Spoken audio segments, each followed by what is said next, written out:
Time for Ask the Mayor on KWBE.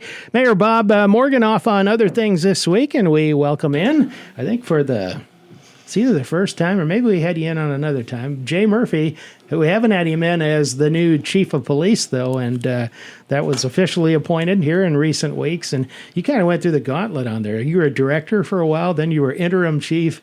Now you have the full-time job. Are you kind of glad to be through all of that? Yeah. I did go through a few titles there but yeah, I'm glad to be done with it and continue my job and do what we can do. You mentioned earlier there was a little bit of confusion when it was named as a director of the department because that isn't the common terminology in Nebraska. Right. A lot of people refer to the head of a police department as the chief, and director was a little bit confusing even to a couple of the database leaders that we deal with, and so that's kind of when I went down and asked to change that title. Yeah. Okay.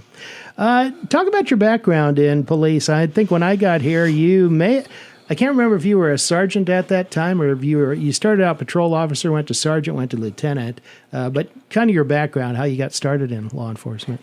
Yeah, well, ever since high school, well, actually, ever since grade school, I really wanted, just like a lot of the other kids, they want to grow up and be a police officer.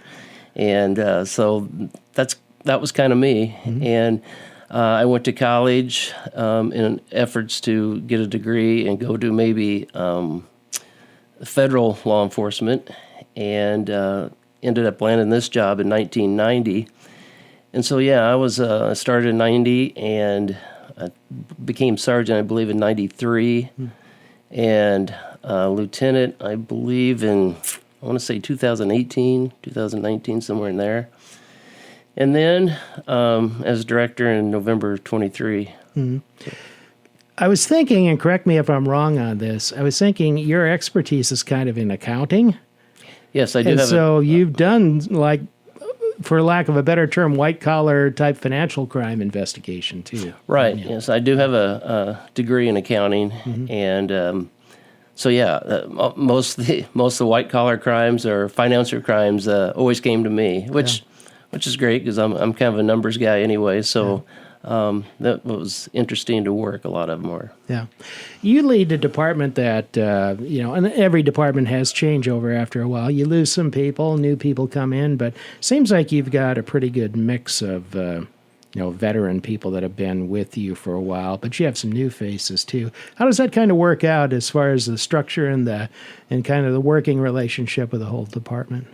Well, I think the new guys and gals that come in have, now that today there's a lot of new technology and things like that. So the new guys and gals that come in, have better grasp on some of that stuff, better ideas of what we as a department should be maybe looking at and getting.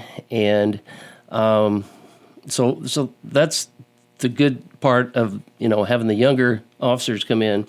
As far as the veteran officers, it's good to have them.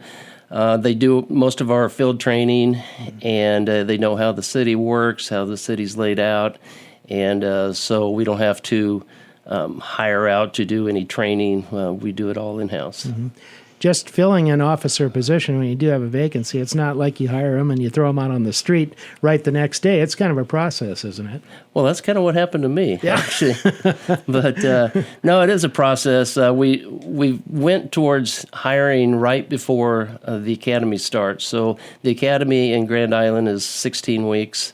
And so once they're out, then they come back to our department for a 14-week field training program. Mm-hmm. So, yeah, it's a good, 7-8 months before they're on the street on their own. For a while there was kind of not just at the fire department level, but I think the Beatrice or police department level, but also at the fire department, there was kind of a difficulty with vacancies for a while there with people going on to other jobs, and there's a competition to pay and benefits and lifestyle and everything. Has some of that kind of eased up? Are you back to kind of more of an equilibrium now, or what? Not really. Probably over the last couple of years that we've hired, we've maybe had at the max, maybe 5 applicants, and that's just not here. That's everywhere. If you look at the State Patrol Academy, for instance, I think this last academy they had a dozen, maybe. That might be even pushing it. Yeah. But it's just the trend of people, want to do different things other than be in law enforcement. And how much of that stems from, and it's been mainly metropolitan, larger police departments where you've had, noted incidents that involve civil rights, and of course we all know what they are, and no need rehashing that, but is that part of the reason, just that the perception of some of those officers in those departments, people are fearing, well, maybe that carries down to me in a department of city of 12,000. I think that's where it all started, to be honest, because after a few of those incidents had taken place, that's when we started seeing our numbers drop off. So, are we insulated at all from some of those perceptions being in a town this size, or how do you see that? I don't think so. I mean, it doesn't really matter the size of the city, I think, because different people have different perceptions on the police. And like I said, it doesn't matter how big a city you're in, crime still happens, and police have to handle that, and how they handle that is really looked upon and really explored. So, how do you develop that in especially new officers, the mindset that, hey, you're out there to enforce the law, but, don't overdo it if you don't have to. I mean, try to work with members of your community. Yeah, I think it all comes down to our field training, and like I said, our veteran officers that teach them the right things, hopefully, and lead by example. All right. Jay Murphy, Chief of Police, with us today on Ask the Mayor. We'll have more in just a moment. Back on Ask the Mayor today with our guest, Chief of Police for the city of Beatrice, Jay Murphy. He was appointed in recent weeks to the full-time position by the Beatrice City Council after a civil service process had been completed, and has moved up from sergeant to lieutenant to the chief of the department now. What are you seeing in terms of, and I know you gave your annual report here recently to the city council and mayor, but as far as local trends, crimes, things like that, property crime, drugs, any areas of concern there? Is it pretty much what you could expect being in law enforcement, or do you see anything that really concerns you there? Well, recently the guys and gals have made a lot of drug arrests, and drug arrests are really based around a lot of different crimes, property crimes, assaults, thefts, things like that. So it's just a big mixture of different types of crimes that happen because of drugs. But as the weather gets warmer, there's more people that are out walking around. So I'll get on my soapbox and let people know to, not keep valuable things in their vehicles, and make sure their vehicles are either locked or unlocked, depending on my philosophy. It was always, if somebody wants to get in your vehicle, they're going to break a window or do something. So just don't keep anything in there that's of value. And like I said, there's a lot of people that are out walking around now that the weather's getting nicer and stuff. So at least keep it out of sight. Don't put it on your back seat so somebody looks in. They see exactly what they're targeting at that time. Exactly. The theft and property crime thing, is it directly just to feed a drug habit or drug purchases, or what exactly? I think a little bit of both. What happens is things get stolen and then they get either pawned or sold to someone else to get money to buy more drugs. And so it's, like I said, it's a vicious cycle, but that's the way it's always been. Yeah. One thing that, and we should tell people that just like when you were a sergeant and lieutenant, we always dealt with you personally in the communications side of things when you had an arrest or a probable cause or affidavit to pass on. You still do that for us, and we appreciate that. One thing I've noticed from that, though, it seems like in almost, I don't want to say every traffic stop, but you see a lot of like methamphetamine showing up. You see paraphernalia with residue that tests positive. You see amounts of methamphetamine. Is that getting worse, or what can you say about that? Well, I think like I said, we're getting a little more active in how we're looking for that stuff.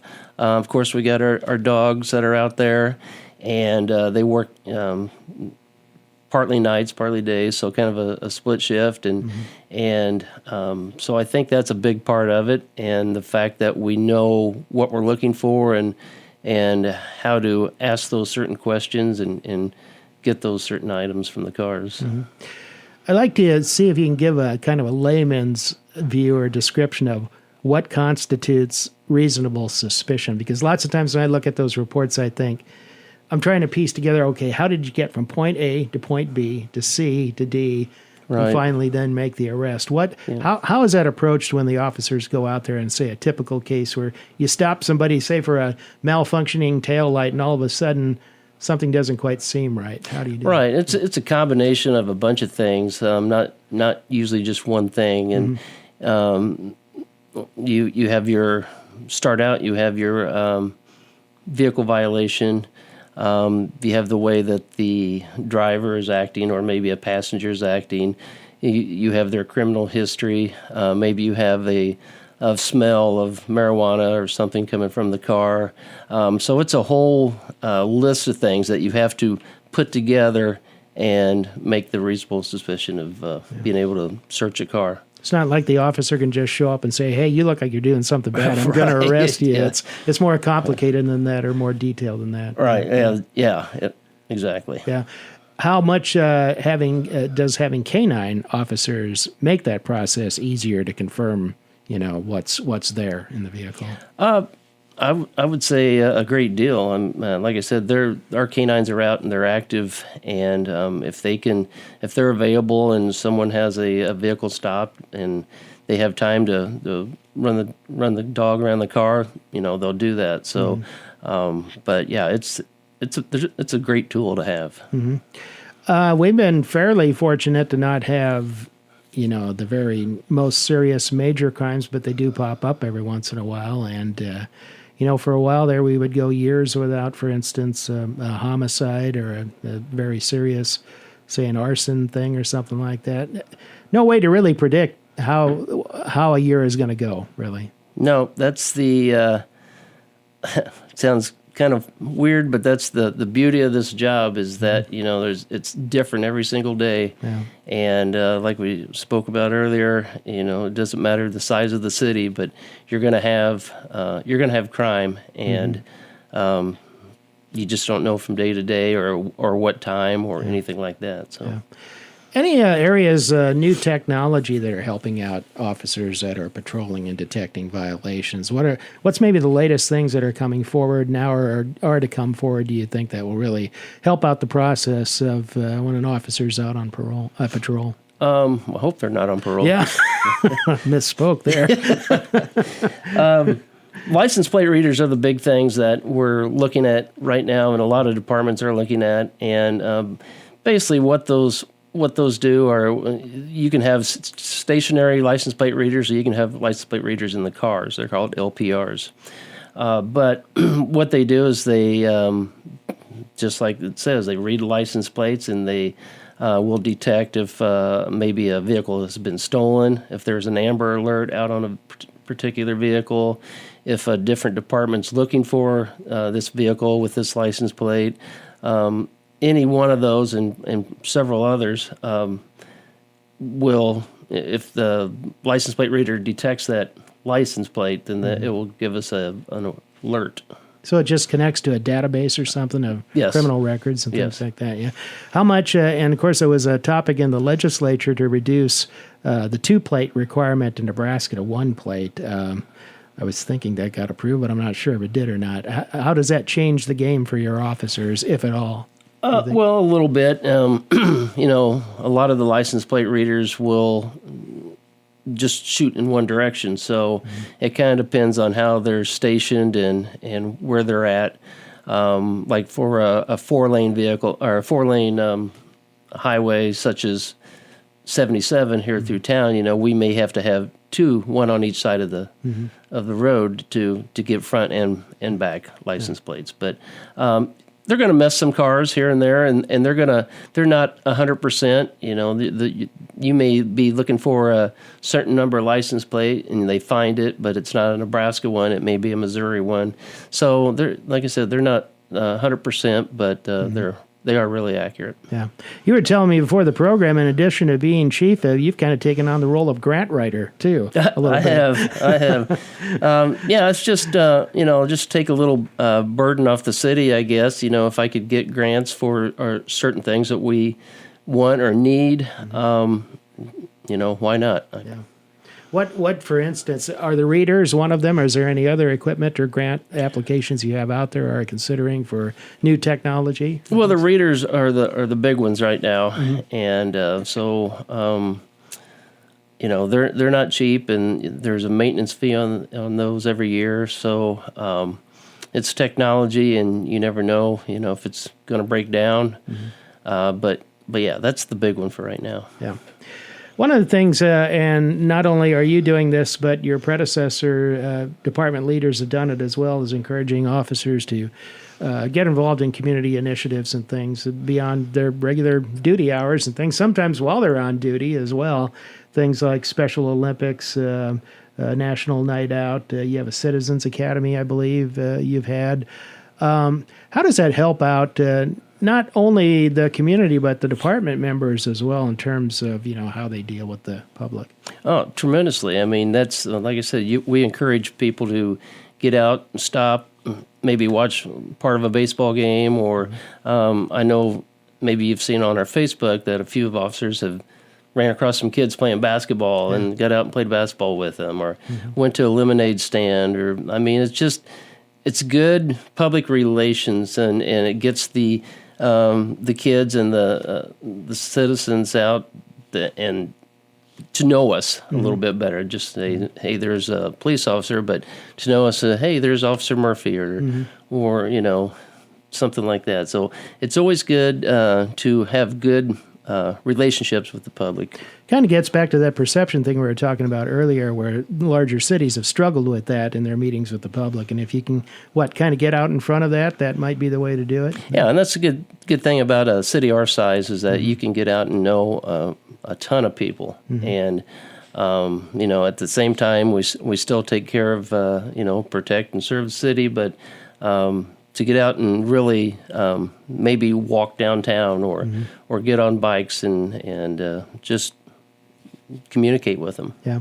How much of that is duty assigned, and how much of it is you just encourage officers, say, hey, if you come up with an idea and I want to do this and I think I can make it work, you go that route? Oh, yeah. We have a couple of our officers, Officer Brow and Officer Rue, who come up with things such as we have Coffee with a Cop, just come up with good ideas to where we could really, hang out with the public and just do things with them, whether it's, like I said, having a cup of coffee or just going and watching a ball game. But it's not really duty related, but it's more that's the way our officers are. I mean, they're just trained to and know that that's how our department is. They just go out and meet the public and communicate and interact with them. Before we take our next break here, in this age of social media, sometimes it almost seems like you can face endless criticism on whatever it is all the time, and it can get a bit, I imagine, frustrating, because you're out there trying to do the best job you can enforcing the law, community relations. How do you deal with that with officers? Do you tell them, hey, just don't let it get to you, just keep your head down and do what you think's right? I just think they, becoming a police officer, and that's kind of instilled in them a little bit, is that you're not going to please 100% of the people 100% of the time. And there's always going to be somebody who's criticizing, and that's something you just have to, we have thick skin, so it's something you just have to brush off. Yeah. Back with more to wrap up Ask the Mayor with our guest today, Beatrice Police Chief Jay Murphy. Back to wrap up Ask the Mayor today. In for Mayor Bob Morgan today is Beatrice Police Chief Jay Murphy. One of the things you do periodically is present officer commendations for kind of going above and beyond what they would normally. in their day-to-day work. And it's always kind of nice to see those, because I think the most recent one was the rescue of the two children in a homicide incident, or alleged homicide incident in East Beatrice. And it was kind of a combination of not just the officers, but it was working in tandem with your dispatch center, which both are critical in a situation like that. Exactly. And communication center is where it all starts. And those guys are trained really well, do a great job of answering the phone, calming people down. And so, like I said, that's where that started. And then just, our officers the same way. The officers they do 100% of their, put out 100% effort. And, that's just what they do. And sometimes it's good to be awarded or rewarded for that, whether it's just attaboy or a certificate or a medal. But sometimes people want to hear that. Yeah. One of the things I understand you're doing here recently is a community survey. I noticed that on your Facebook page, I believe, on the city's Facebook page. What would you like to see accomplished from that? What's kind of the goal, the objective of that? That just kind of gives us a guide to where we're at, and how we're doing as far as response time. Are we handling a call properly according to whoever called it in? Are we being seen out in the public and things like that? So it just kind of gives us a guide as to where we're at. I know it's probably pretty early on, but have you been able to see any results from that, or any flags pop up that you want to address, or is it too early? Well, I think we've had it for a couple months now, and I think we're kind of right on. Again, we go back to some people may not be satisfied, which we understand, and it's important to them and it's important to us. But sometimes you get a bad grade on a couple of those things. So gets back to that. You can't please 100% of the people, right? 100% of the time. One of the things you have started here just recently, and it's been kind of tough to get it off the ground. I've had a couple of meetings on it, but the Community Watch Initiative, which is somewhat similar to Neighborhood Watch or what it used to be. You haven't had the greatest attendance in the first two meetings. Are you still hoping to kind of generate that and get that going again? We're not giving up on it. But yeah, we're still working on it, and it's going to take a little bit of time for people to. First of all, I know a lot of people are busy, so sometimes they don't want to make meetings, and so we're trying to spread out our meetings, and we use an app now instead of having meetings all the time. So if they have something, they can put it on the app, but yeah, we've had a rough time getting things going, but we're going to stay at it. Sometimes when you get toward the end of a school year into vacation season too, that kind of complicates things. And exactly. People are traveling more. So another thing that you have been focusing on is a initiative called Project Lifesaver. What is that? Project Lifesaver is it was founded in 1999, and it's a tracking system for at-risk individuals who are prone to like autism, dementia, and cognitive conditions such as that. And like I said, it's a tracking device that they would wear on their wrist. It kind of looks like an Apple Watch, and then we use a device with radio technology. No, not GPS, not internet, but to track them. And this is we've just started this a couple months ago. We're just trying to kick it off the ground a little bit. Does cost a little bit of money, which we're trying to figure out a way to get. It's about $400 per device. So we have had a couple people call in and are interested in it, but it's a great program. Great program that people use around the United States. If they travel, maybe they have a son or daughter who's autistic and is a wanderer, and they will base their travel around someone who has Project Lifesaver. So. I know it's different, but is it kind of complementary to the previous initiative where you'd have a community night out and the focus was partly on registering information for those with special needs that, officers should know about so that, they respond to a call, they kind of know what they're dealing with ahead of Right. time? Yeah. And that's a little bit different, but we like to know what houses we're going into because maybe an officer in uniform may set someone off. They may be scared of them or something. So we'd like to know kind of where we're going and what's in that particular residence. But a little bit different, and we're going to probably push this a little bit. This Project Lifesaver on those community nights. Okay.